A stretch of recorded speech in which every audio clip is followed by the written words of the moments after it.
minutes, the states, and then we'll read minutes. And we're going to start this month's meeting with a community partner presentation from the Port Washington Water District. Are we on? Yep. Okay. So the YouTube channel is working, and just for everybody's awareness. So I'd like to welcome the Port Washington Water District. Thank them for coming down. They've talked to the village about an improvement project they need to do on the site adjacent to the park. So welcome, and please come up. I think you have a brief presentation for us. Thank you. You want me to do the lights though? Yeah, if you could. Maybe just turn off the. Peter, did you help us with that? Down lights. Just kill the down. Oh, Richard's back there, okay. But you have the printouts, right? Do the We all big have one. handouts. These are ours. Okay. That's good. Yeah, that's good. That's good, Richard. That's great. Good evening, everyone. Thank you for your time tonight to talk about the Port Washington Water District's capital improvement projects. My name is Mike Savarese from D&B Engineers. I'm joined tonight by Commissioners Jim Germain and David Brackett. And we also have the Superintendent of the Water District on telephone, Cal Vacchio, and my colleague Bill Merkley. So our focus will be on the upcoming project, 1,4-dioxane nitrate, PFOA and PFOS treatment at the Stonytown Well 10 facility. But also would like to take a few minutes at the end of the presentation to talk about and give you an update on the other projects that the Water District has ongoing for emerging contaminant treatment. So before we get into the details, just want to give you a little background. Tested the clicker. Okay. What's that? Rich? No, it's their own computer. Oh, it's your computer. It's Okay. theirs. We have All no right. control. All right, thank you, Bill. I was like, Okay. Want to give you a little background about the facility at Stonytown Road. The existing site includes a drinking water supply well that's capable of 1,350 gallons per minute. It also includes granular activated carbon treatment, which is for the removal of volatile organic compounds, and a chemical treatment for disinfection and pH adjustment. The existing GAC was originally designed for the removal of volatile organic compounds that I mentioned, VOCs, and it's already also removing the polyfluorinated compounds, PFOA and PFOS. Okay, in regards to the need for the project, new treatments, the advanced oxidation process, what we refer to as AOP, is required for the removal of 1,4-dioxane in accordance with the New York State Department of Health's latest regulations. Historically, the levels of 1,4-dioxane at this site have never exceeded the maximum contaminant level set forth by the health department. But the district recognizes the need to install the treatment and is acting proactively. The district will also install nitrate removal treatment as part of the project to be prepared for future potential nitrate level increases. So as actually, we could stay on that side for a second, just a little more background. As part of the piloting that we did for the AOP process, this is where we did a lot of sampling and determined it would be prudent to install this nitrate treatment that I mentioned. And the plan would be to do it at the same time as one project so that it can be designed concurrently. And this is how we came to the idea of using a unique two-level design where we were able to do the nitrate treatment in the lower level, and the upper level includes the GAC and the AOP treatment. So we'll get into that in a second. So first, I'll give you a better idea of what we're looking at, and yeah, you got the handouts as well. You can see, I do want to talk you through some things, beginning with the existing site plan, and then we'll take a look at the photos. But if I know you have your handouts as well, but I just want to point out, you're familiar with the facility on the corner of Stonytown Road and Port Washington Boulevard. The driveway entrance is here, accessed off of Stonytown Road. The facility has a fence around it. And the GAC building is it's the building you would recognize from driving by. And the well itself, the water well is within there's a vault underground. And this is the hatch that's directly over where the well is located. The well is the one thing on the site that must stay where it is. It's 525 feet down into the aquifer. So all the other equipment we designed around it in order to fit into the building. Next slide. So the pictures are always worth 1,000 words. Just want to give you an idea. Looking at photo 1, this is the northeast corner of the site. And if you see the building in the background that's sticking up about 5 or 6 feet above grade, that's the GAC building where the GAC vessels are partially below grade. And on the left side of that photo where you see the hatch open, that's where the existing well is located. It's a vault that covers both that hatch plus the grass area behind it. And that little square in the back is where the well hatch is located. This second photo is looking at the facility from down in Flower Park.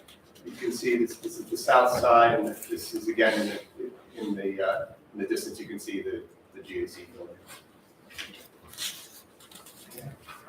The third photo is a view of the northwest corner from Stonytown Road. And the fourth photo, also from Stonytown Road, is of the entrance that you can see from driving by. So here's the proposed site plan. As you can see, we're keeping the driveway in the same location, access off of Stonytown Road. The fence line remains the same, but the building now is this L-shaped gray area is the footprint of the new building.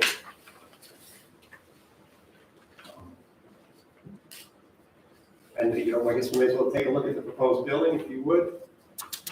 Okay, so here are some elevation views of the proposed building. The district selected nautical gray clapboard siding, similar to the look of the Port Washington train station, to enhance the appearance and to blend in with the community. I guess I want to point out that the different views. The north elevation is the view that you would see from Stonytown Road, looking in from the driveway entrance, and above it is the south elevation, which would face the park. And both the north and the south elevations include a clock. And on the left side, I'm sorry, was there a question? Yeah, it's hard to read the dimensions. Okay. Can you? Yes. Even on the printout, I can't read them. The dimension, I think this is 37 and a half feet. I could verify that for you, but going from the top, from grade to the top of the structure, I believe it was 37 and a half feet. Thank you. You're welcome. So, as I mentioned earlier, all the treatment is happening within the building and on 2 levels now. And we were able to use, the site's pretty compact for the different processes that needed to go into the building. So the lower level, again, is where the nitrate removal equipment will be, and the upper level is for the GAC and for the AOP equipment. Okay. This figure represents the proposed construction limits for the project. We've been coordinating, as you know, met about a month ago to go through the project and minimize the proposed disturbance while still planning for having enough room for the contractor to do their work activities. So the figure here, I just want to point out, there's a dashed line outside of, I guess if you see the permanent fence line is the solid line, and on the outside you can make out there's a hashed line, which is our proposed construction limit. In general, starting at the north side of the site, you see it's very tight to the existing fence line, to the permanent fence.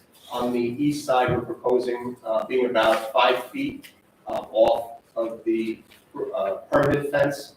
And this is for 2 reasons: to allow the replacement of the existing permanent fence as part of the project, and secondly, in this case, to provide slightly more access for the contractor to do their work. Just continuing around the site, you see the southeast corner. You see we're hugging the existing fence very closely with proposed vertical sheeting to ensure that we don't come into the level of disturbance with those existing trees. Where we're pointing out here is protection of the evergreen trees, larger evergreen trees. As you go along the south border, there are 12 evergreen shrubs that we are proposing to remove and replace as part of this project in order to provide more room here. And with early discussions with the village, the plan would be to replace those with a landscape design that could be potentially denser, the right plant for the right location and proper variety. Okay, continuing around to the west side, this is what mentioned what we'd like to request: the proposed area, 30 by 30 foot grass area on the west side for contractor staging.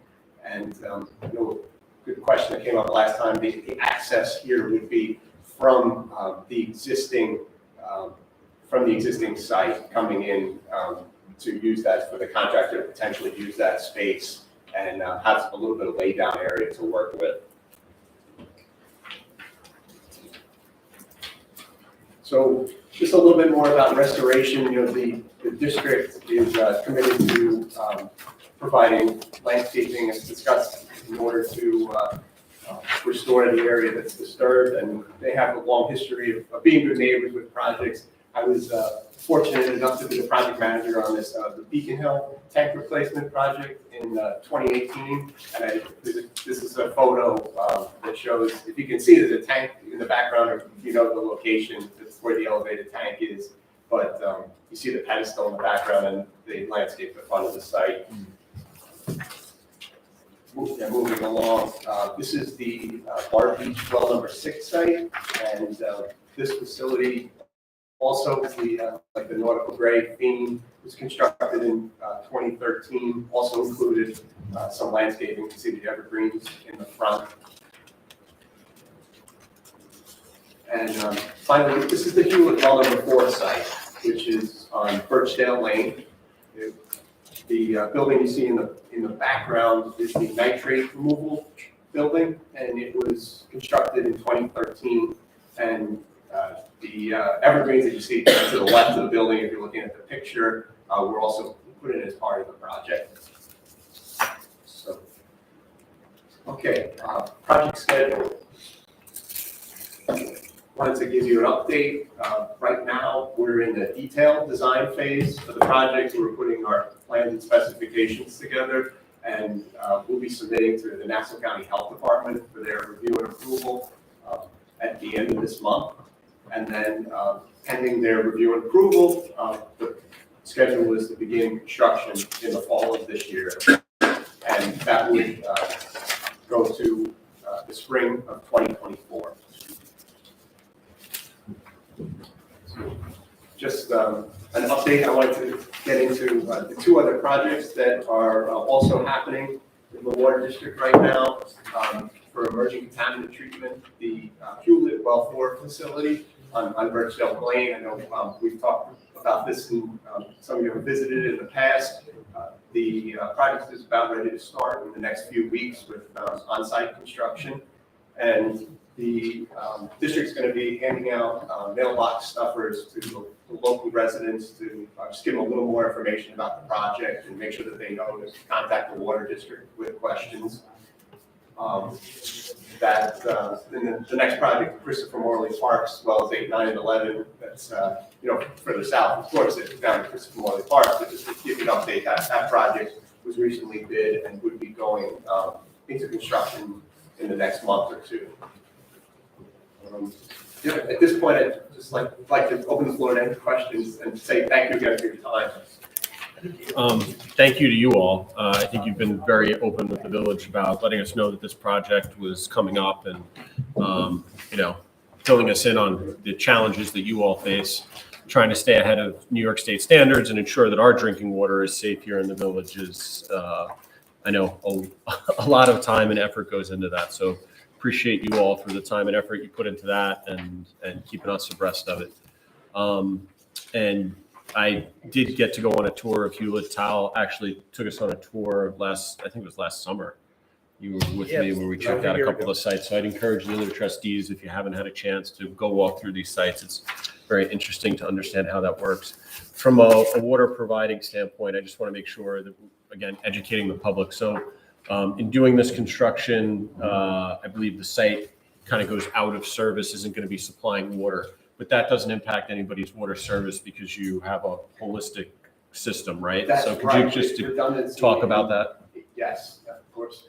There's a redundancy in the district system. They have 12 wells. So the other wells, when this goes out of service, it's a project where we will in fact have to take the facility completely offline. You see, because the site is so compact, there's no room to have part of the operation working while you're building the new system.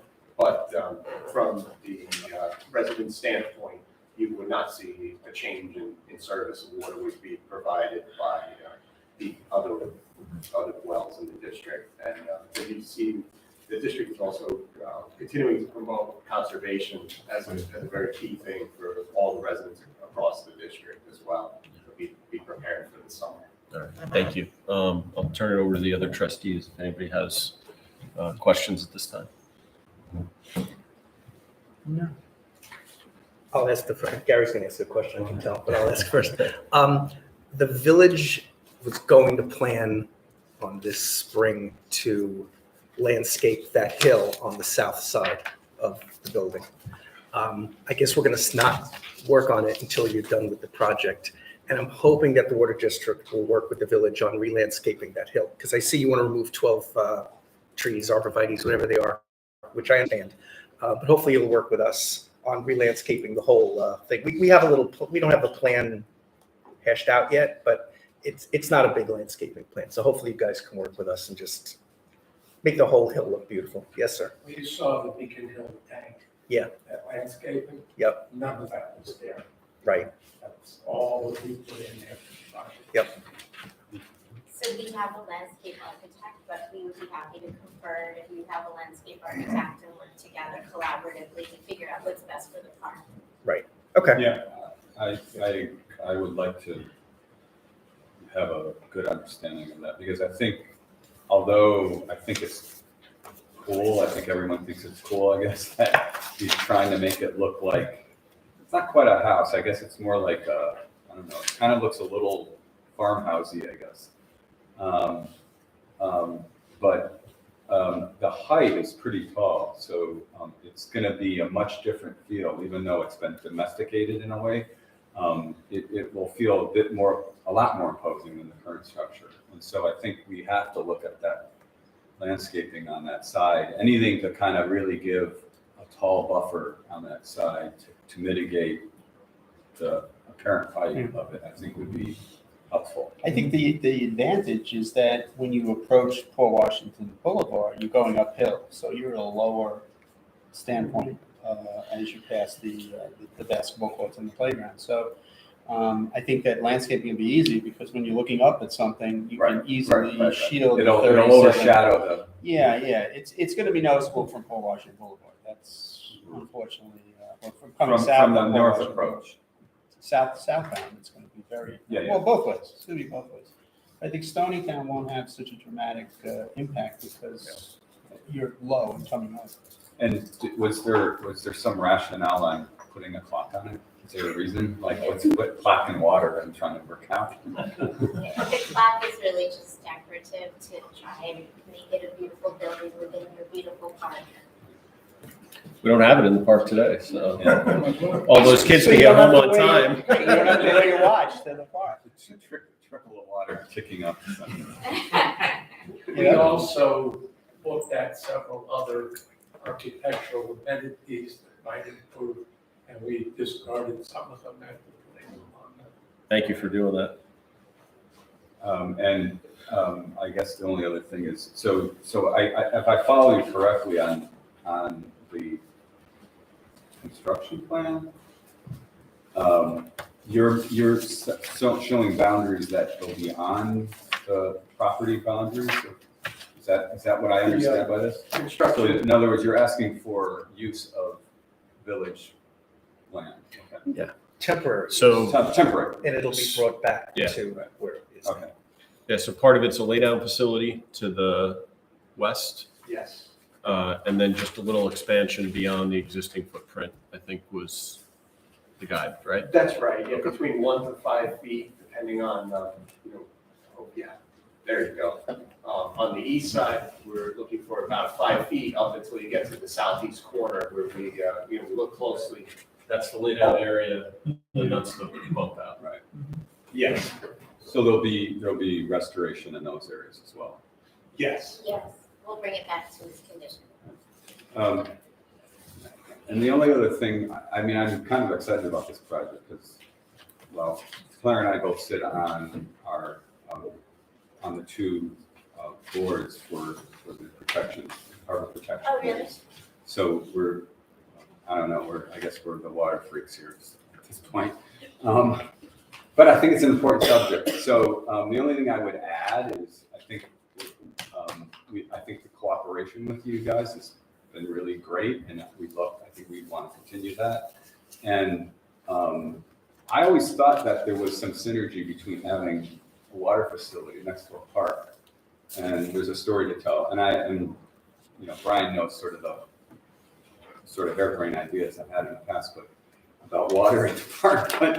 But I do think I don't know if there's any kind of educational programs that the water district do, but if there's a way to sponsor those kind of things, whenever we have any kind of events in the park, when there's fun runs or whatever, you need water for runners anyway. But anyway, I think that's a possibility that if we can continue the partnership, because I am like water is probably the most important resource we have on this earth right now, and we got to take care of it. So. That's a good point. If you have ideas, I don't know if you've done education boards or something like that out in the community. Maybe we could add one in by the playground and the basketball court just to educate people about why that facility is there and how it's serving the community, Right. Definitely. what they can do to protect it. All right. Mindy is also putting together a series of 4. Yeah, We're putting together a series of 4 different types of water awareness programs. We're going to have some in person, some on Zoom. We're looking maybe in the fall to have a tour of some properties in Fulton that have particular amenities in terms of saving water, things like the garden watered by rain barrel, rewilding the lawn so you don't have to have grass. Okay, we have a project that we can get you guys involved with then. And in my backyard, we just put in drip irrigation, which is really, really neat. Love to have some people come in and see what it really is all about. Okay. Very cool. All right. So any other questions? All right. I think what we'll do, we don't need to take action tonight. I think obviously if parkland is going to be used, we'll have to work out an agreement. So we'll take those conversations offline. If anybody from the public has questions, please feel free to reach out to the water district directly or to the board, and we're happy to follow up. Thank you for coming down tonight. Really appreciate it. Thank you. Very nice presentation. All right, so now we will move into the regular agenda for the board meeting. First thing up is public hearings. So To open a public hearing for in the meeting? We have a motion. I'll make the motion. Have a second, please? Second. Wazowski, all in favor? Aye. Okay. I just want to make an announcement that this afternoon I got a call from the attorney for the applicant at 60 Walnut, asking for an adjournment to the April meeting. So I'd like to ask the board for a motion to adjourn that hearing. We'll do that. I'll make a motion. Is there a second? Trustee Franco? All those in favor of adjourning the public hearing on the 5060 Walnut Light Line adjustment to next month, say aye. Opposed, abstentions? All right, Okay, thank you. Comments? that's, what? Any comments? No, Okay, we adjourned So it. that brings our first public hearing to propose local law date, parking restriction on Ridge Drive West. So if there are any residents here who would like to speak on that, please come forward. What I'd also, I guess, note for everybody, I'll move this up the agenda, is the village has officially taken possession of Middle Neck Road. I think, I don't know, what do you think, Mitchell? 25 years in the making? Longer? 25 years. It's been around 80. 80 years in the making? I've seen in the minutes. 1966. 60s, okay. No, I've seen in the minutes somebody from the 1940s. Wow. All right. Or at least making suggestions. So, we now own Middle Neck Road. We were responsible for it.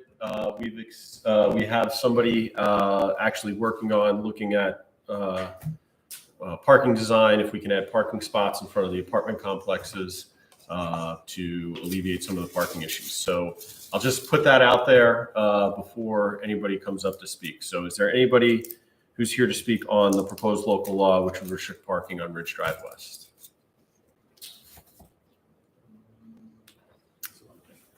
Please just stand up, state your name, address for the record. Yes, Christine Singh.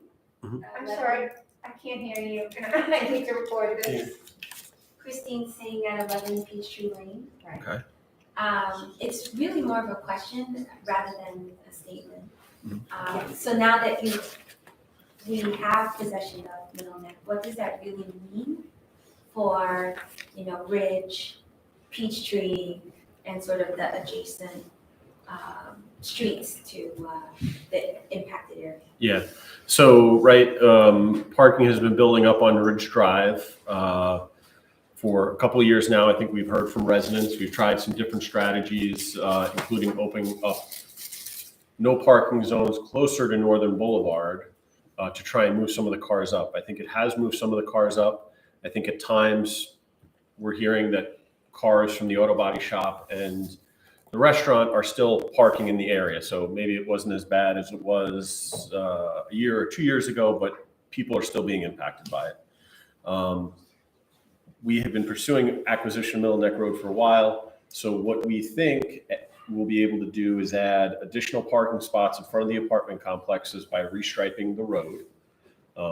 And then what that hopefully will do is allow those businesses to utilize that parking as opposed to going into the neighborhood.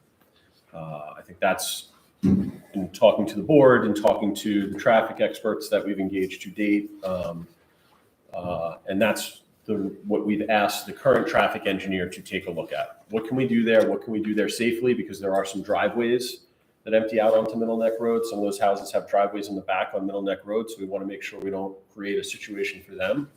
But hopefully that'll move some of the parking onto Middle Neck Road so that the residents who live in the area can utilize that parking as opposed to the commercial businesses.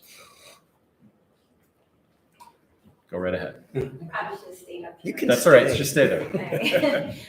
So to clarify, while we have some options that we're working through on for Middle Neck, there still is no way that we could restrict any kind of parking traffic to Ridge, Peach, et cetera, right? So we can restrict parking. Okay, I think the challenge for the board has been what we have heard from the residents with different statements to date is there are residents who want access to parking on Ridge Drive, right?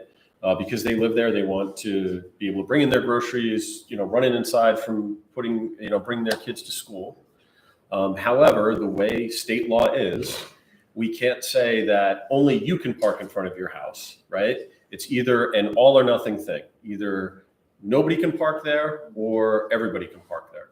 So what this proposal was to get feedback from the community of, okay, what if we just try certain hours as opposed to no or yes parking? So we can restrict parking. It's how you do it. And so we could say, hey, nobody's parking on Ridge Drive on Peachtree tomorrow. But that means that you also can't park on Ridge Drive, not just commercial businesses or people visiting the neighborhood. So unfortunately, we're kind of hand-tied on how exactly we go about restricting the parking. Okay, final question. Yep. So now with,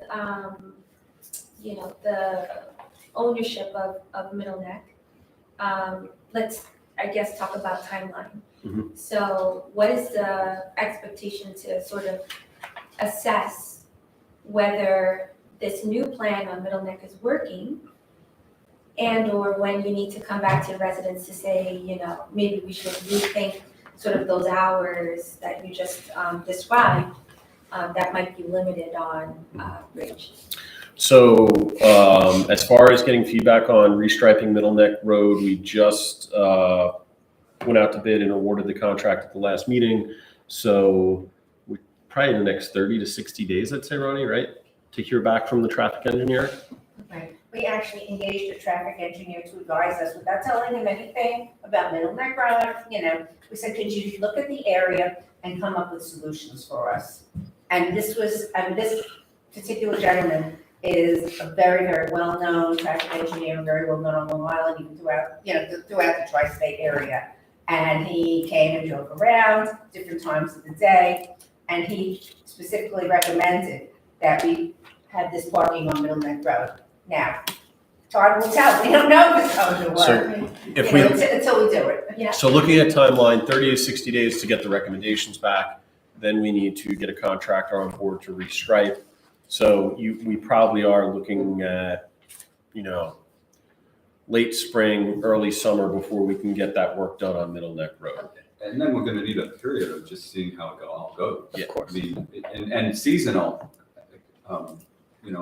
empirical data, because I think we won't know until we kind of go through a couple of, summertime, holiday time kind of thing, right? So Yeah. I don't think we would have a like, oh my God, we hit the jackpot here, or man, we failed miserably. I don't think we can say that soon after we even do this striking. So let me ask you a question then, and if you have an opinion, please let us know. If you don't want to share it, that's fine. You can follow up with us after. But do you have a view on this parking, or, from your perspective and where you live, are you worried about whether us adding parking to Middle Neck Road is going to be a positive or negative, or whether this proposal is positive or negative? The proposal sounds good. I do understand sort of the boundaries that we sort of need to live in. We'll see, right? The empirical data, I think, will inform us on whether it's successful or not. And I think that the stride that we're making now, it feels better than certainly the 1940s sort of feedback that I just heard. So I thank you for your time and You're welcome. to ask. Thank you for coming down. The only other thing I'd say to everybody too is this is to Gary's point of we're going to have to take time to look at this, right? Right before COVID struck, I think we opened up a couple parking spaces. COVID hit, and there was nobody going to businesses. So for about a year and a half, we were like, all right, the situation's kind of resolved. And then as slowly as businesses came back and back and back, it started to get progressively worse for, I think, the area. As construction started to come back, because there's a couple homes, or one in particular I know that's been under construction.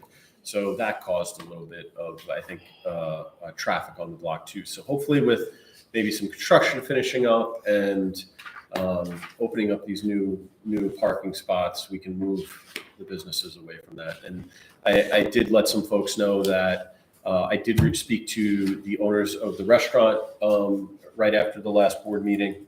We had been playing phone tag. He did say, expressed, the concerns of the entire community, that the community was being impacted by their employees parking. And, was unfairly impacting all the residents, whether you want to see a parking restriction or you don't want to see a parking restriction in place, and any help that they could give us would be appreciated. And he did say he was going to talk to his employees again and really push them to be parking someplace else that he did not want them parking there. So hopefully we'll see changes there. So thank you for coming down. Thank you. All right, anybody else? Sir? State your name and address for the record, please. My name is Joseph Pasalacqua. I'm one of the residents on Ridge Drive West, Okay. What's your address, sir? 8 Ridge Thank Drive you. West. I'm on the corner of Ridge Drive and Peachtree Lane. Mhm. So I've been living in the house for approximately 7 years. So I'm, I would say, pretty familiar, obviously, with what goes on around that street. Just a suggestion or maybe an idea of kind of throwing it out there, like from left field, so to speak, or maybe from experiences from other neighborhoods that I've maybe seen. Some sort of maybe like a license, like permit for residents in that development. So this is something that we've talked about before. We've done legal research into. We cannot do a resident permit to just park in an area. It's unfortunately all or nothing. Within the development, that's like against the state law? Yeah. Okay, so obviously, yes, that's, was an idea, but, not knowing the state law, obviously, but. And there has been some other villages that have recently talked about doing that. And our understanding is, as much as they have said they're going to do that, that legally they can't. Jeff, is there anything you want to add color to there? Only without an act of the state legislature, a village wouldn't be able to do that. So there was one example, I think, near, in Hempstead and Queens, where they had gotten special state legislation, but absent that, villages don't have that power. Because the idea is that if it's a public thoroughfare, you're supposed to be open to the public. And if you're going to have any type of permit situation, it has to apply to everybody. So you could have something where everybody has to pay a certain amount to park, but it has to affect everybody. Okay, because obviously, yes, it's open to the public, it's a public street. But unfortunately, as you probably have seen and heard, these parking, which at the time, as I was here, didn't think anything of it because it's parking, it's next to a restaurant. Like, what are you gonna do, right? It is what it is. You just gotta accept it and move on.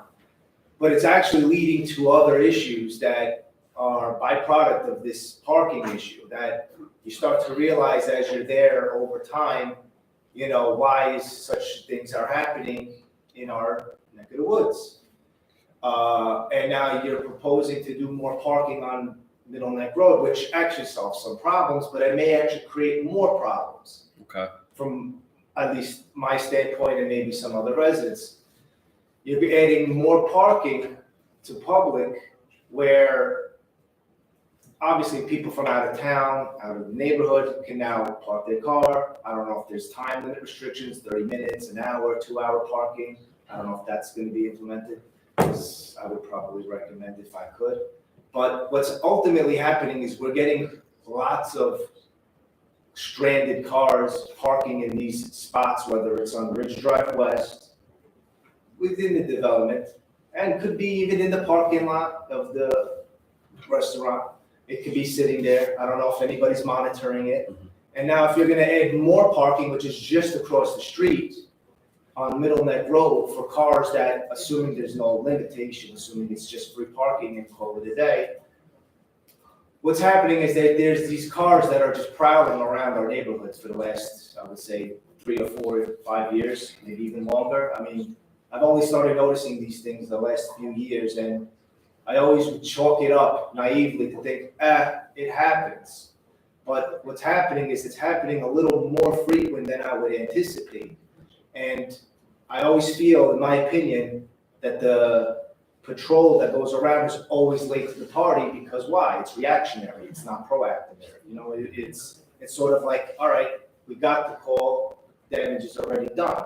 And consistently, we would see throughout every time during the day, whether it's early in the morning, 5 o'clock, 6 o'clock when you're waking up for work, or late at night, 7 o'clock, 8 o'clock, there's still cars on Ridge Drive West from, from pizzeria, and throughout the neighborhood. It could be, guests from homes.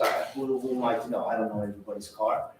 But, what's issues is that if they're in front of my house, and I don't know who that car is, okay, it could be the neighbor, it could be, somebody, a construction guy working, in a house, maybe taking a pit stop for visiting the owner. Who knows? It could be a lot of things, but it's occurring often where I'm like, maybe these parking, allowances that they're on these streets, whether it's Ridge Drive or Middle Neck, can be a concern for other things other than just the fact that, yeah, people need to park because it's a busy area. Okay. Maybe we need to have some sort of limitation somewhere. All right. I'm going to ask you to wrap up your comments because each person gets 3 minutes. I'm sorry. And gave you a little leeway, but trying to get my thoughts in. No, definitely. So thank you for the comments. And what I'd say is too, for everyone, we have a constant dialogue going on with the police. So whether it be overnight, or just during the day, if you see something that is out of place, do not be afraid. Call the police. They would rather have you call. They can come over, they can run a license plate, they can inquire, and they would tell you it is not a bother for them. Okay. Especially given, you're referring to, I think, potential crime. When it comes to that, they would rather get the phone call than wait to have to respond to something after. So Okay. I would encourage everybody to definitely do that, and we'll take your comments into consideration here. Thank you. Okay, thank you. Appreciate it. Name and address for the record. Linda Schwartz, 15 Ridge Drive West. I am in agreement with the Middle Neck Road to try it out because it is a problem. Now, where my house is, I'm not getting other people's cars. I mean, my husband parks on the street, but we're a family of grown cars. However, there have been some issues popping up with what Joe was saying, with cars just staying overnight on the street. So the other night, there was, I believe it was a black Cadillac, but it was a big black SUV. And it was parked between 3 Ridge Drive West and the corner of 3 Peachtree and, Mitchell, what's Frank's number? 10. And 10 Ridge Drive West. And the way the car parked itself, it was across from Joe's house, it kind of nestled itself between bushes and parked on 10 Ridge Drive West's lawn, and it was there overnight. So there's no parking between 2 and 6 a.m., but nothing was done, and then it happened twice. Now, the other morning, another neighbor was coming out, going to work, and that house is, Mitchell, what's Marin? 16. 16 Ridge Drive West. I think I had told you about this. Took you a long time. I'm surprised, I'm not surprised anymore. So, she came out to go to work. It was about, I want to say 5:30, 5:40 in the morning. And there was a van, a navy blue van. She did call the cops, and she, had a picture of the license plate, and the cops were going to take care of it. Mm-hmm. But at 5:40 in the morning, you're not supposed to have somebody in a van sitting outside watching houses. Now, the house that's next door to me is a vacant house right now. The man that lives there, it has dementia, and he's in a nursing home, and my husband and I watch the house. But, I don't know, is it possible to alert the 6th precinct to come by and? So I'll tell you, sir. So my neighbor, I live on the corner of Cherrywood and Birch. Mitchell knows where I live. And my neighbor. Charlie knows a few other things too.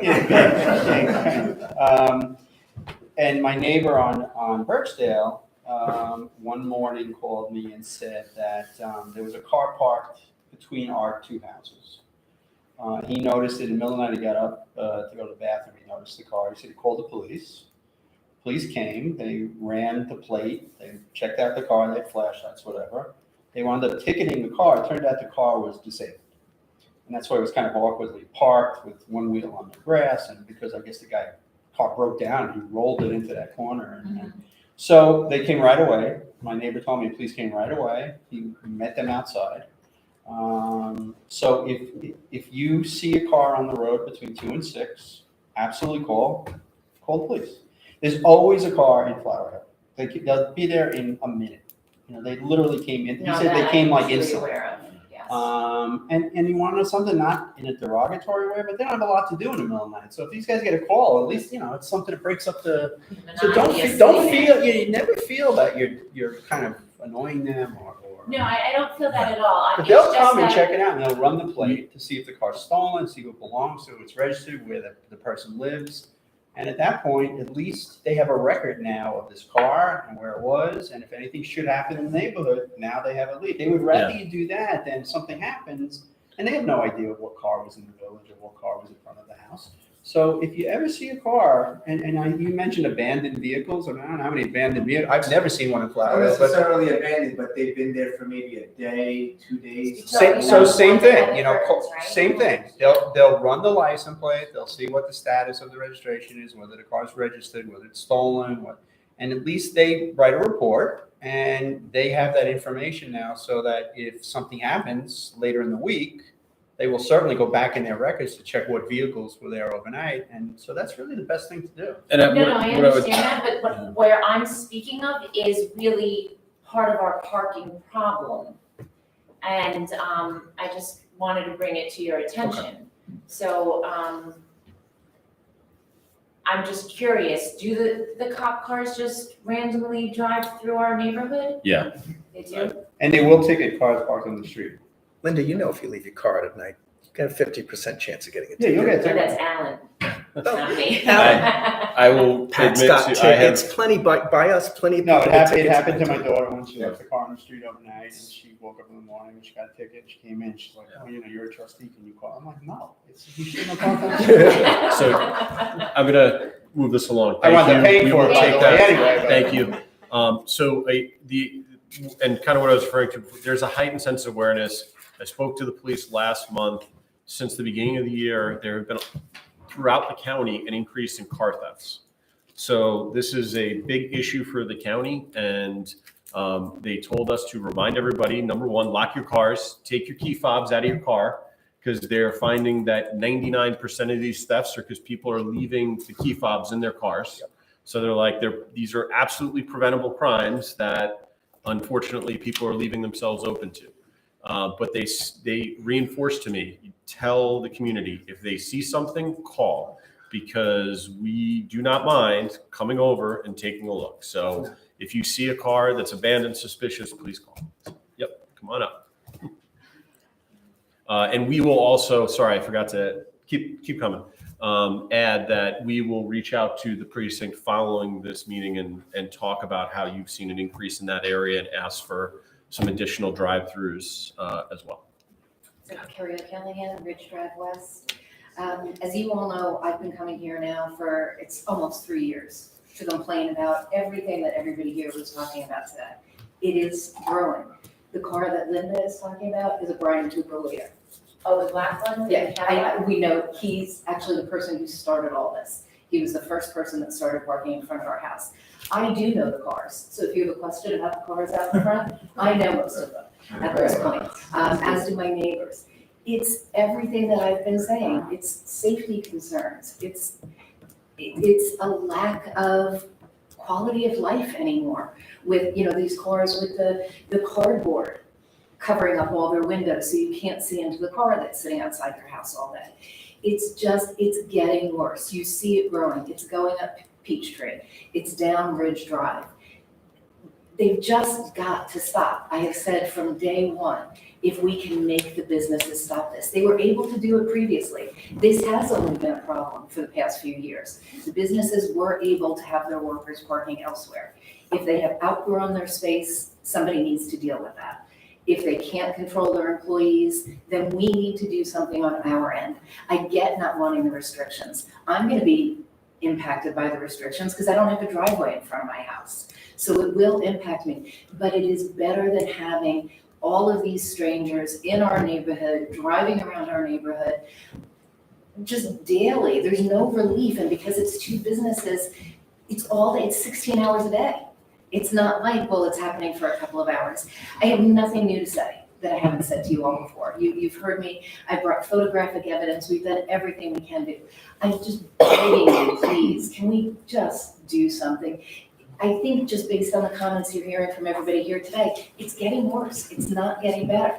It gets better, sadly, when the COVID numbers went up. Recently, when COVID numbers were up, it was a little bit better. Since the numbers have been improving, the parking situation is getting worse.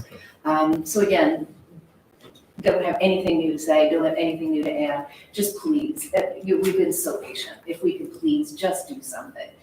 Middle Neck Road is a great idea. I think you need something a little bit more drastic, even if it's interim, right? If we could do restricted parking on an interim basis, talk to people who are concerned about the hours, find hours that work for everybody, just something to discourage them. If they find a new place to park, they'll do it.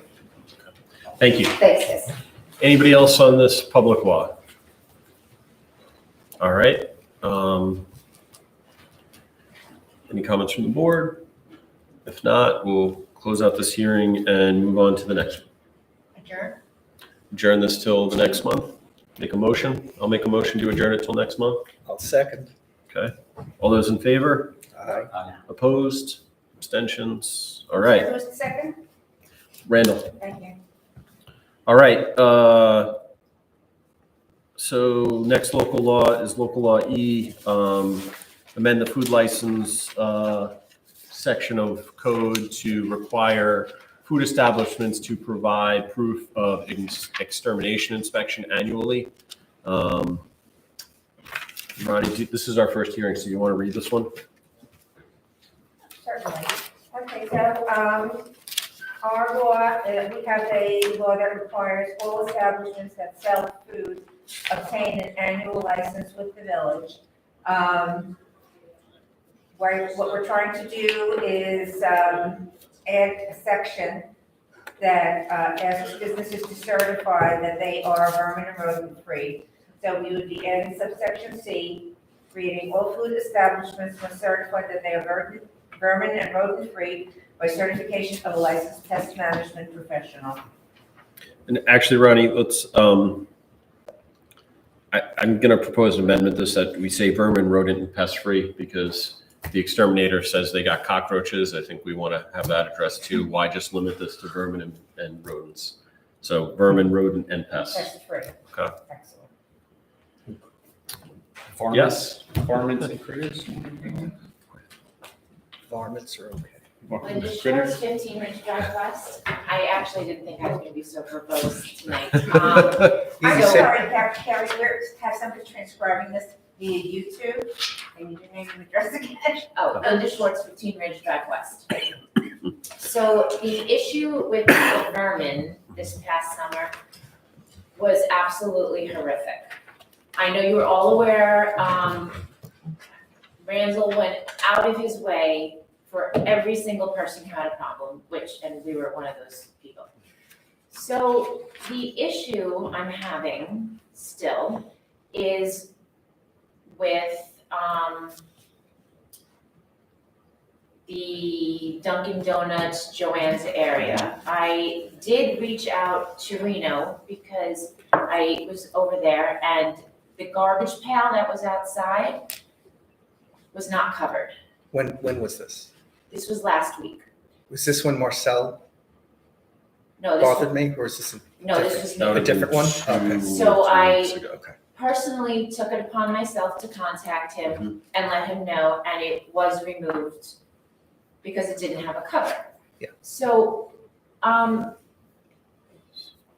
I personally feel that the issue stemmed from the work at the gas station, which then, something was disturbed and these lovely creatures came out and invaded us. But it is actually a concern that they may come back, and I really think that this is a fabulous rule. But the thing is, if it's only once a year, is that the law, once a year? That's what It's we're not- proposing, yeah. But does New York State have anything where it's like twice a year, or they get inspected, or we just have to call? National County Health Yeah, the Department. health department. I know, but Constantly monitoring. So they will do on-site inspections. I know they're not really, You can As call them. efficient. You can call them. I've called She many has. times. No, it doesn't matter. They don't come. Well, they say they come, but they don't let you know what's going on. I know that there were Yeah, no they don't rodents provide in the updates. building. Right, But, to walk by, I mean, I couldn't even walk by, honestly. My husband drove by one day and there was like a rat ballet outside. And, and until the owner of that house right next to Joanne's did something, it was disgusting. I know they've had this problem in other places, things get dug up and, there could be a rat problem when the water thing happens, it's inevitable. When you dig a pool.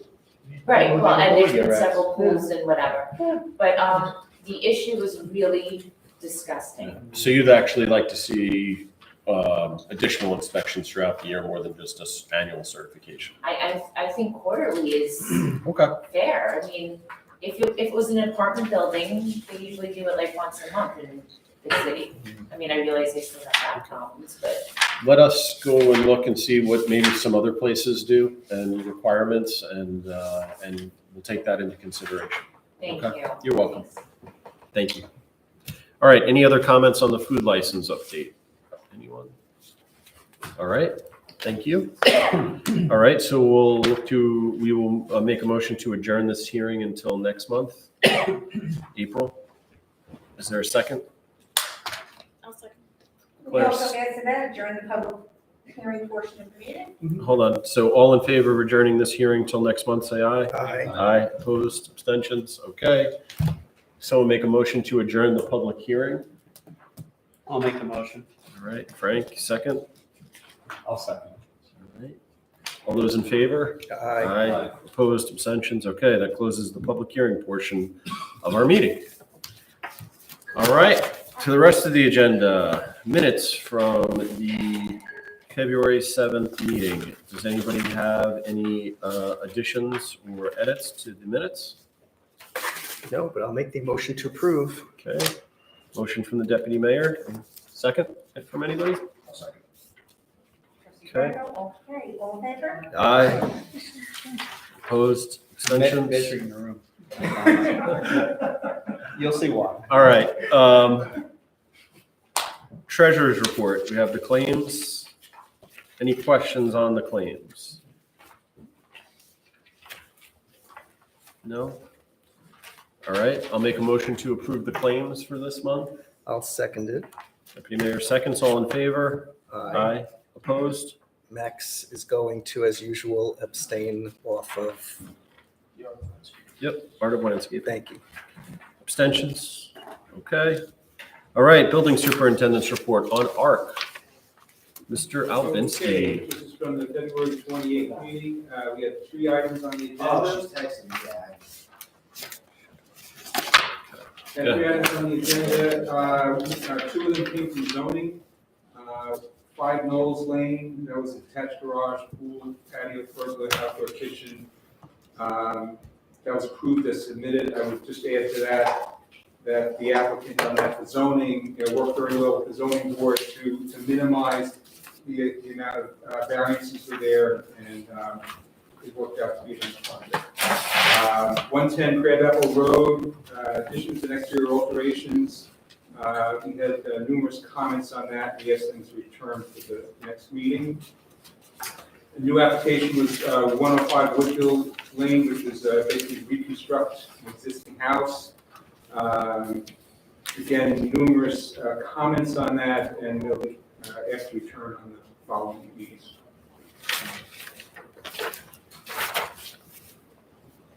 Any questions? Questions?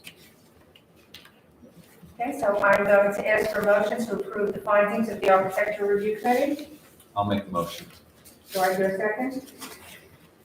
I will second. Okay, all in favor? Aye. Opposed? Abstained? All right. I do have a question though.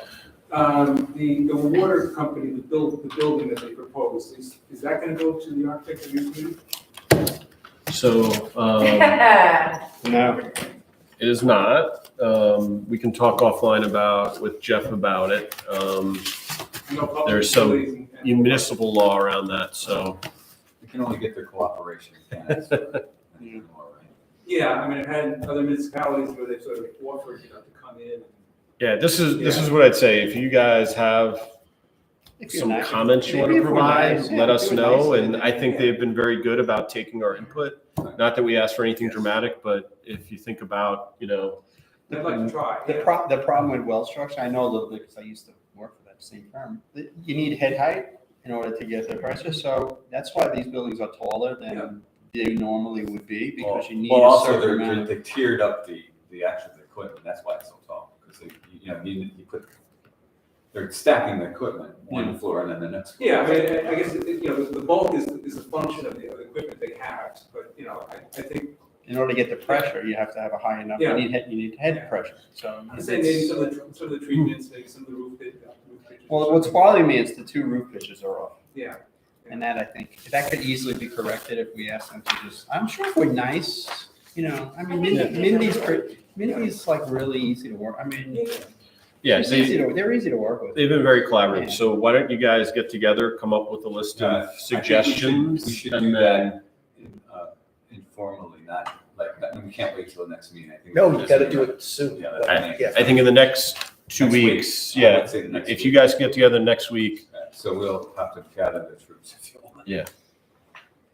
Yeah, they're going to be submitting to the, And understand, we're limited. I mean, they don't. No, I think, So- right. Yeah. Within the spirit of. Especially from the park, even, of course, when you're looking up the hill at the end, then it sort of diminishes, but when you're entering the park, Mhm. I think that's gonna be But don't dramatically. ask them to remove that clock. Oh, I kinda like the. I like the clock. Good. Yeah, the clock's We nice. just got to make sure we don't cover it up with the landscaping then. I like the clock. I was gonna say instead of clock with a sundial, but. Okay. I thought a sundial would be cool. There are some examples, Let's- in some houses But around. actually, that is the south Okay, face. So- it's hard enough to get kids to read a normal clock like that. Now you guys are going to give them a sundial? I don't want it to be digital. I thought a countdown clock would be really good. Most All right, importantly, let's- whoever's taking the lead on this, email them like tomorrow to just give them a heads up instead of waiting a week. Just tell them that you're going to be giving them Yeah. some comments. do you want me to reach out to the engineer, just let him know that, we'd like to just talk about some Yeah, let them, modifications? let them Someone know should do that that. we have some feedback for them. We'll get them in the next week. Yeah, let them know sooner. so All right. they can- Rich, road paving scoring underway, correct? We're going through it, should be hoping about 2 weeks or so, I'll have everything updated, so I guess you want to put it on the website and stuff. Yes. So just for everybody's knowledge out there in the public that are here, Rich and his team go out and evaluate all the roads in the village every year. Based on training that they have, they actually score the roads. And on the website, we will put up a color-coded map that will highlight what condition the road is in. And that's how we come up with our capital project plan for repaving the roads in the village, driven by doing the roads most in need of paving and working our way up. So now we got to add Mill Neck Road into the mix. But hopefully, Oh, that was just being. it was just, yeah. And Steve, we'll talk about the ponding issue because the way that it's set up in the agreement, the county reimburses us. So we have to start working on, I guess, getting a contractor and a bid to fix the ponding issue and then get the county to repay us. How about the survey? I thought they were doing it.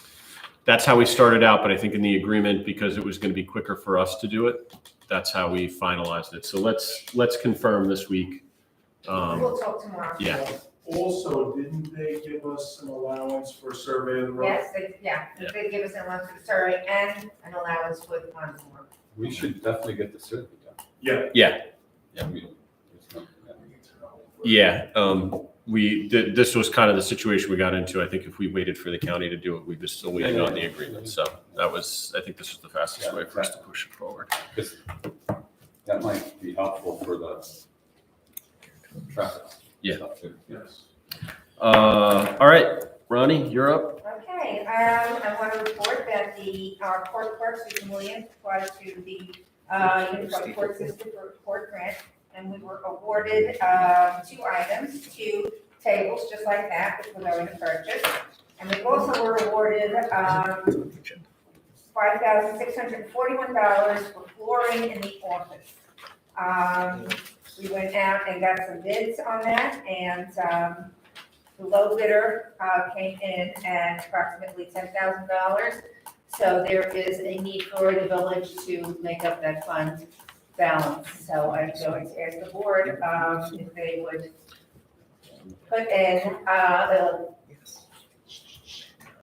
$5,760.32 in order for us to have the flooring redone in the village office. So what kind of laminate flooring? The samples on the counter. Oh. I'll show you. This seems expensive. Well, this was the low bid. $100 a square yard. It's the cheapest price. It also, because it includes moving all the furniture out and removing the carpeting. Empire Carpet, believe it or not, was the highest bid. That's because they have all those expensive commercials. 13,000. They have all those cartoons there. I know, I thought the little man was gonna come, I was very disappointed. Okay. So can I ask for a resolution to approve that? Is this for every part of it? Just the main office. Just the main office So there. not the individual office. And the individual. Individual Oh, okay. offices too. Yeah, I'll make the motion since I thank you. was pissed. Mark, there a second? I'll second the motion. I'm sorry? I'll second the Thank you, motion. Mayor. All in favor? Aye. I thought originally it was, I thought it was the courtroom.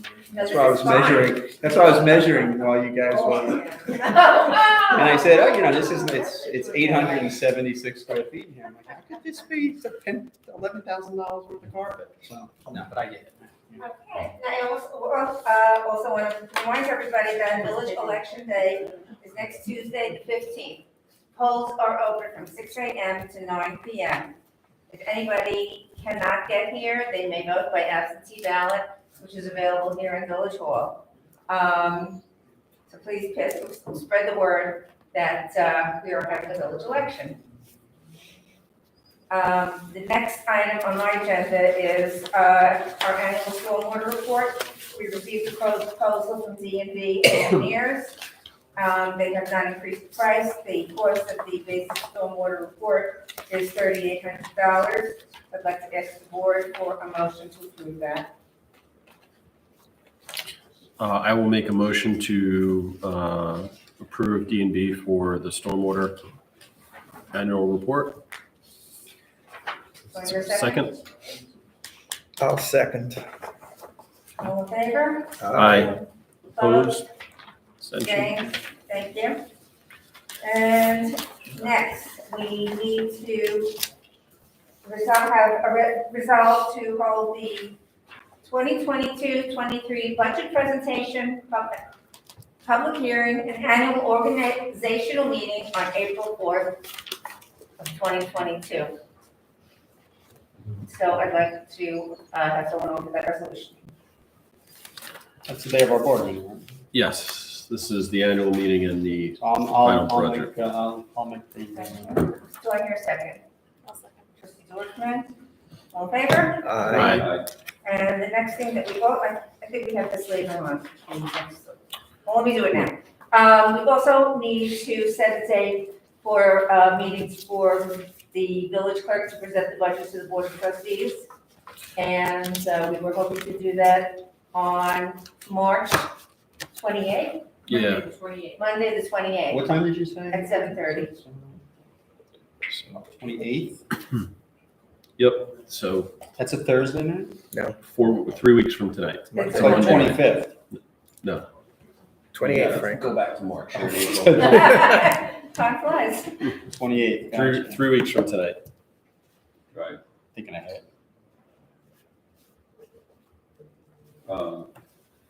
So ARC is when?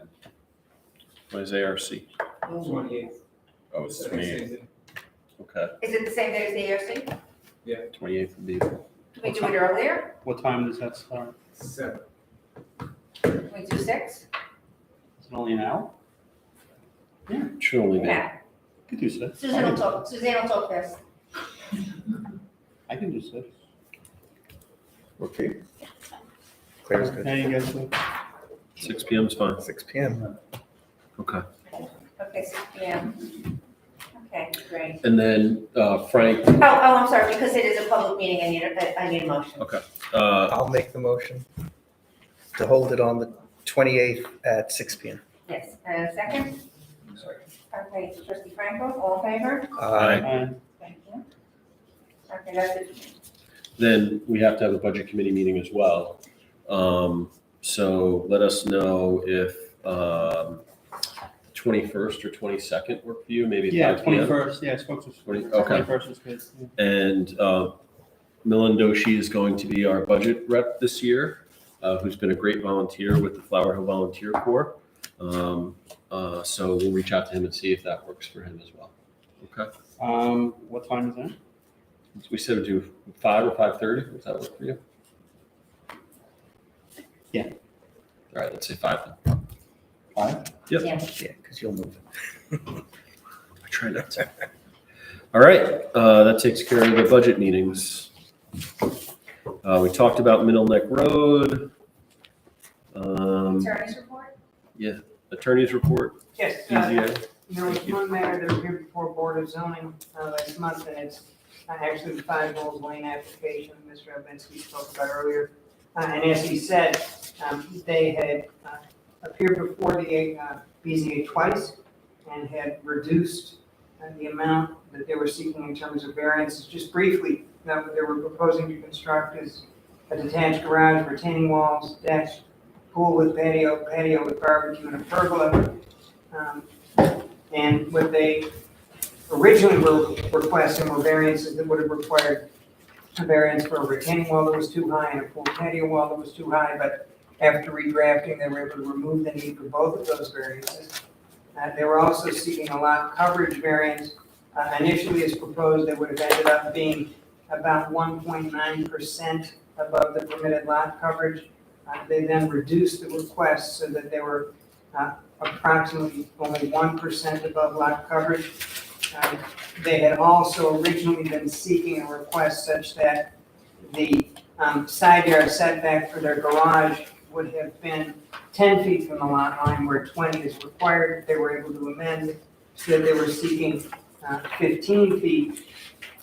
What that left was the slightly larger lot coverage that I mentioned, slightly smaller from the original, but 1% over that permitted. And they were then also seeking a garage sky plane exposure variance on the north side. And they were also additionally seeking height variance, which sounds high, but I think I can explain that the garage height is 22 feet 9 inches, where the maximum permitted is 12 feet. And I'm not the architect, but I'll explain it as best I can. Essentially what they were doing, if you were to look at the proposal, is to really match the garage with the principal structure. So that if they were to flatten out the roof, it would have looked odd as you compared it to the main structure. And I think, and I'm just looking at Mr. Obenski to explain further if I'm explaining this Well, and incorrectly. additionally, they had a big grade difference from front to back. Yeah. So they had, your baseline is the average grade where, existing average grade. So that's what they were working off of. So that brought them, again, higher. But it does, I think now it fits well in the site. Just to further explain the setback variance, originally they were 10 feet and they were parallel to the property line. The suggestion we made, which they did, was bring it closer to the house and turn it, actually, in line with, in parallel to the house. 1 pinch point. Yeah, so it's just one little corner that's in violation of the setback. So I think that was a good result there on that project. And they were very responsive to the BZA at the first appearance. From the first to the second, they really took to heart what the board had said about whether or not there were any other alternative ways to accomplish what they were hoping to accomplish. So with that, the board did approve the application with those amendments. The increase in, it sounds like roof height, right? Is that creating additional space that, could be of concern? No, I mean, It's not creating usable no. space. And one thing that was brought up, we have had a number, I mean, this is a little bit special, but we've had a number of the accessory buildings, especially in the R1s, where if you're putting accessory structures, the 12-foot limitation is very difficult. So, I might look at modifying that, because we have a number of them that come through that have been granted for heights. One of Barney Heights we did. Yeah, that's not a bad idea, Yeah. given that we tiered the house heights Yeah. over the districts, and that would be.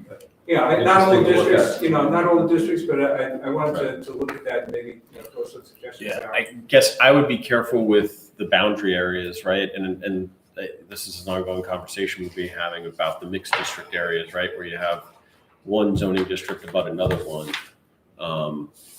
So in that case, I could see the zoning board being like, it's R1 next to an R1, little extra, height or a little extra, from a variance perspective is not a big deal. But when you start getting, a smaller zoning district on top of a larger district, changes like that, I think have a more dramatic There is effect. differences in side yard setbacks, so big districts have larger side yard setbacks, so that becomes an equalizer. It would be a little weird though to have like an R1 next to an R4.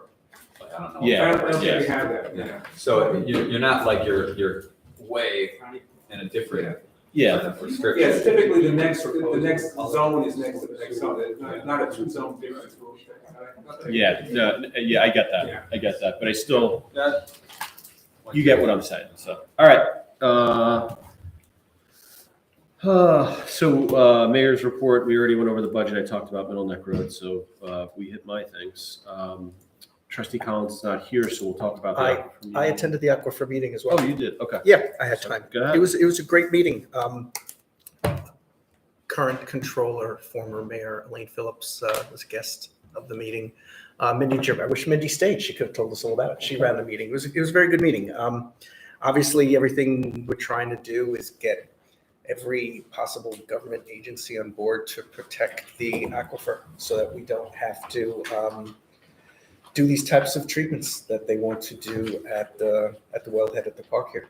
The more we protect the aquifer, the less we're going to have to be treating our water, and also protecting the aquifer for any saltwater intrusion. So, all good things. Nice to see all the different municipalities getting involved together, working cohesively. Good. All right, on to old business, approving of file scanning. Just one thing I forgot to mention in my report, we are going to be going live with Microsoft 365, I think within the next 2 weeks. So that's going to affect all of your trustee emails. I'll be sending you all directions on how to, on how to update that and, to be continued. But I just want you to be aware of it. And at that time, all of our files that are in our server will be transferred to Microsoft 365, so we won't have that risk anymore. So, Except for building files. so when we have the cutover, is it going to be at a specific day that whatever we have won't work and we have to switch our emails over on that date, or can we do it ahead of time? Well, what I'm planning to do is have a tech reach out to each of you, to work with you, one-on-one, updating your email. I mean, all they So I have to think it'll do, be in advance. okay, because all they have to do is just send, we're all, Well, for you, it's all they have. I think everyone here can follow the simple directions if they send it to us to save their time and money. Well, yeah, I know, I saw the directions and I was like, I think I need help. All right, I'm sorry. thank you, Ronnie. So file scanning, this Okay, project so, we've talked about, I think, several times. There's a budget proposal in your packet that I think we've gone over before. Are there any other comments or highlights anybody wants to call out?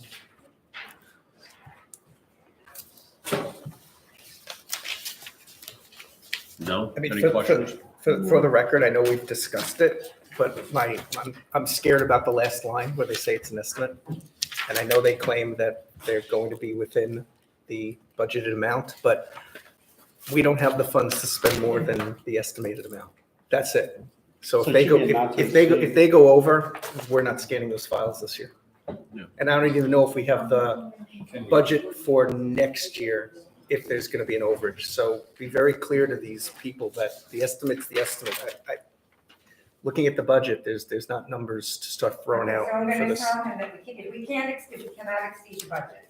Cannot exceed that budget. And, okay. Or they just gonna stop the trust. And so We will stop. the I think process it's at that point. important that you get a weekly update on where they stand with costs, so that this way we know where we're heading and how, when they're getting close to the end, asking how much time is left. Okay?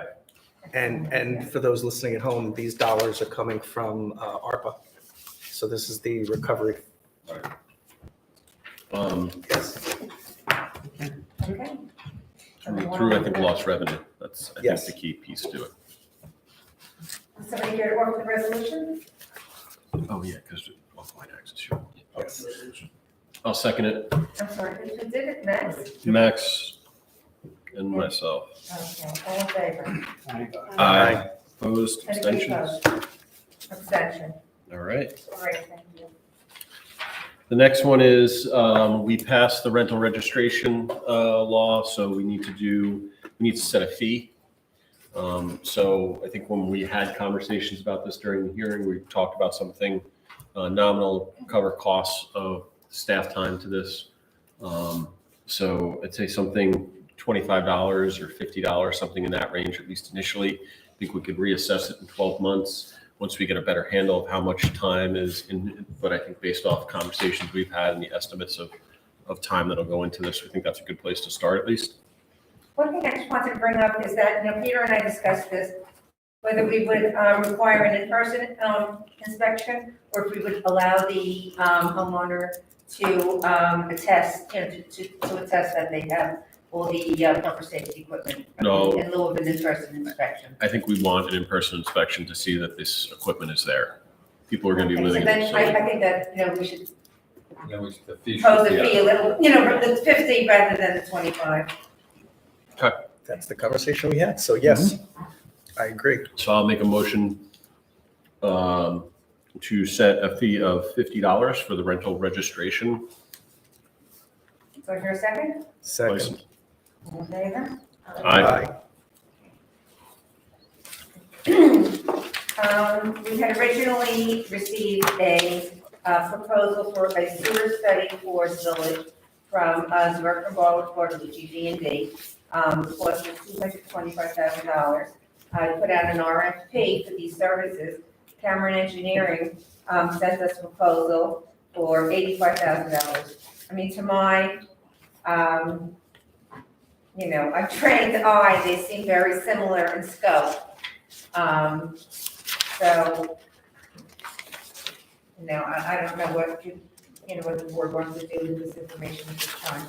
So I think we should take a look at these proposals, the dollar amounts, and take a month to review them. And I think we revisit this conversation next month, and go from there. Does that sound good? It's a big decision. Yeah. It's a lot of money. I think this is really important for the village. It's going to be transformative if we actually do something, but we're not going to know what we need to do unless we study it and get some estimates of what infrastructure is there, what infrastructure is needed, and what the impacts would be to the village. But I think it's really important. We're here talking about the aquifer tonight. We're talking about the bays, and the number one threat to all those is nitrogen long-term. And the number one driver of nitrogen is our septic systems. So. I wouldn't be opposed, or I would volunteer myself, I guess, is what I'm trying to say, to like interviewing both of them. I think it might be worthwhile to just ask some probing questions and then get a better sense of who we think will really respond to our questions and answer questions and concerns. Okay. Thank you, Gary. If anybody else would like to volunteer some time on that, let Gary know and tag team it. All right, under new business, Rosalind, from the last meeting, Jeff has reached out to Rosalind Fire Department to follow up on the contract conversations, so we'll pick that back up next month. We're waiting a response from them. I reached out to council for the village. Thank you. And then the contract for Port Washington Fire Department. I think we're looking to make a motion to approve that tonight, right, Frank? Yeah. Any call outs? No, I think we've gone over it a couple Yeah. of times. I mean, it's unfortunately, it is what it is. All right. I have a motion to approve the contract. I'll make the motion. Do I have a second? I'll second. All in favor? Aye. Any opposed? Abstained? Okay, so moved. Mitchell, thank you. I'm sorry, go ahead. I was just gonna say, Mitchell, thank you for the history report about airplane crash landing, controlled landing, I guess. Nobody was hurt, but yeah, water hazards were definitely not the only hazards that day. Wait, how come I didn't get that? It's on the back page. Flip the packet Oh, over. I gotta read this. All right, Ronnie, I'm sorry, I cut you off No, there. that's okay. I'm just gonna clear everyone's attention to that. Thank you. All right, do we have any public comments? All right, well, personal prerogative here. We do have an election next week. This is my last official meeting as mayor. We will have a budget meeting presentation, of course, but number one, want to thank the board, thank the residents who elected us all for the opportunity to serve as mayor. This has been a wild and strange trip from the beginning, I'd say. Learned a lot, but I appreciate all your support in this.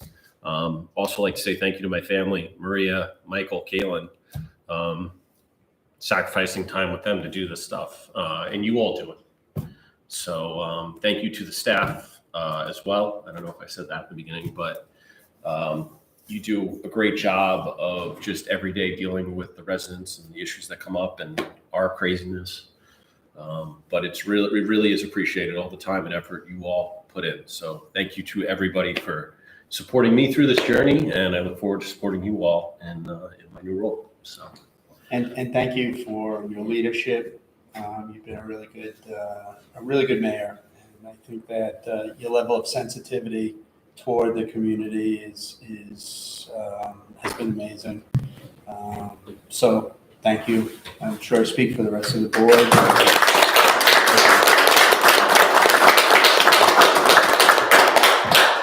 thank You're you. a terrific 20th mayor.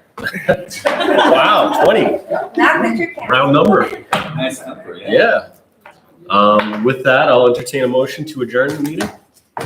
I'll make the motion. I'll second. Okay. Aye. All right. Good. 9 p.m. Ryan, it was an